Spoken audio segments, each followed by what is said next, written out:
What fields are actually included in this scholarship?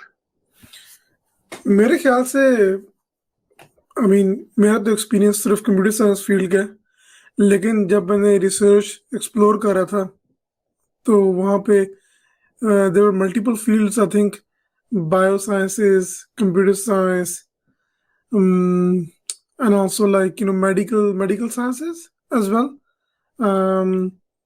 तो I think but मैंने तो अपने अपने फील्ड में देखी थी कंप्यूटर साइंस के अंदर, और उस पर बहुत सारी स्कॉलरशिप्स थी।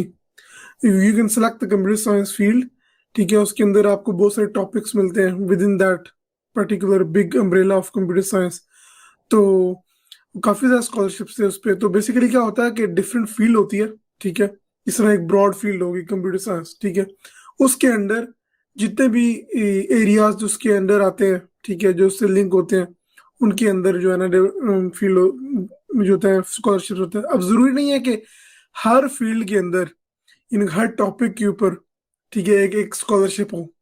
तो बेसिकली क्या होता है, जब आप स्कॉलरशिप देखते हैं तो आप एक ब्रॉड फील्ड सेलेक्ट करते हैं कि मुझे इस फील्ड के अंदर स्कॉलरशिप दिखाएं।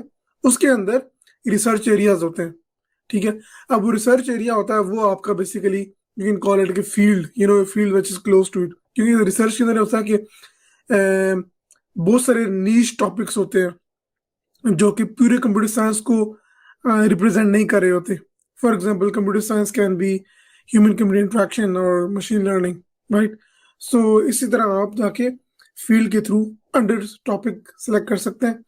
तो मेरे केस में मैंने कंप्यूटर साइंस सेलेक्ट किया था, ठीक है, और उसमें बहुत सारे स्कॉलरशिप थे। तो मैंने क्या किया कि जब मैंने देखा कि ये सारे स्कॉलरशिप है, मैंने ओपन किया, उनकी डिस्क्रिप्शन पढ़ी, तो उसके अंदर मैंने डिटेल पढ़ी कि ये स्कॉलरशिप क्या है, इसमें क्या करना है, ठीक है, इस प्रोजेक्ट में क्या है।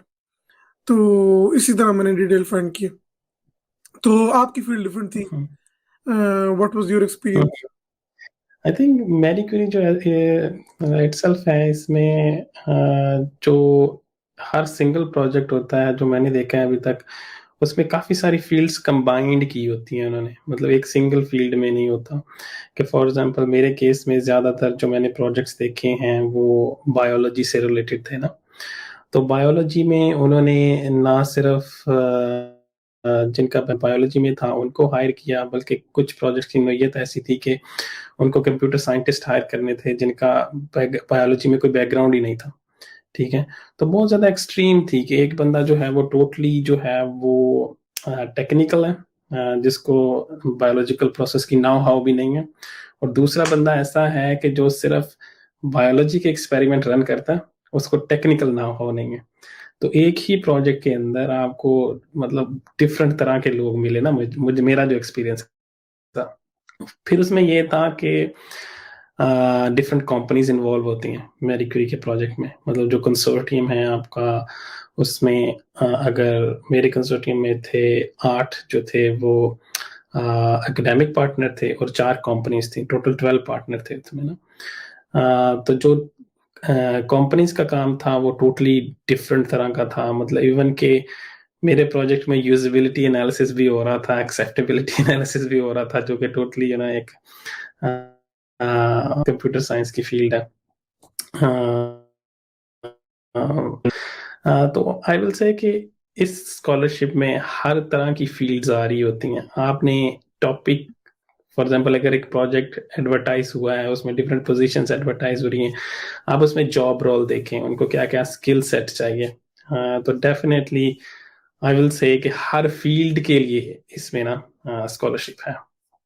तो जब भी इसको सर्च करें तो इस माइंडसेट से सर्च करें कि आपने अपने जॉब पॉइंट ऑफ व्यू से इसको देखना है या कीवर्ड के पॉइंट ऑफ व्यू से देखना है। अगर उससे रेलिवेंट टॉपिक है तो then definitely go for it.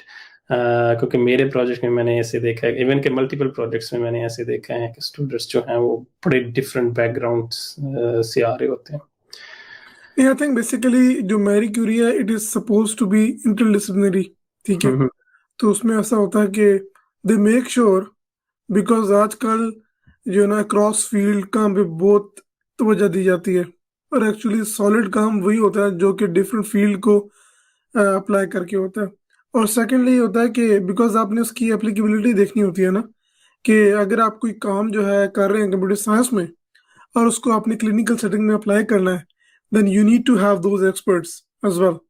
सो ऐसा होता है कि ना हमारे मेरे केस में भी आई थिंक तकरीबन 15 लोग थे पीएचडी स्टूडेंट्स, और उनके एक एक और 15 लोग different across the Europe, different जगहों पे थे। और वो कई साइकोलॉजी के थे, कई डिज़ाइन बैकग्राउंड के थे, कई इंजीनियरिंग बैकग्राउंड के थे। तो ये डिफरेंट जो है ना कम्बिनेशन ऑफ लोग थे।